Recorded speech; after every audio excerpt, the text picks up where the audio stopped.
వెంకటేశ్వర స్వామి నేను ఒకప్పుడు ఒక విషయానికి ఆశ్చర్యపోయా.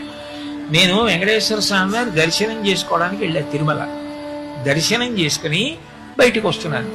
వస్తుంటే నా వెనక ఉన్నటువంటి వాళ్ళలో ఒక ఆయన అన్నాడు, ఏమిటో ఓ 10 నిమిషాలు కూడా ఎప్పుడు నించోనివ్వరు, తోసేస్తారు, వెళ్ళండి వెళ్ళండి వెళ్ళండి అంటారు అన్నాడు.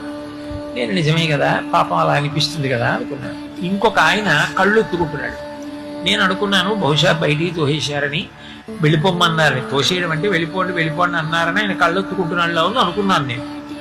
ఆయన అన్న మాట నా జీవితంలో నేను ఇప్పటికి కాదు ఎప్పటికీ మర్చిపోను. ఆయన అన్నాడు, ఎప్పటి నుంచి నించున్నాడు, కింద నించుంటే నాలాంటి వాళ్ళు కనపడరని ఆ పద్మపీఠం మీద కాలు కదపకుండా అలాగే నించున్నాడు కదా, నించుని కాళ్ళు నొప్పెట్టవా స్వామి, ఒక్క 10 నిమిషాలు నీ కాళ్ళు పట్టే అనుగ్రహం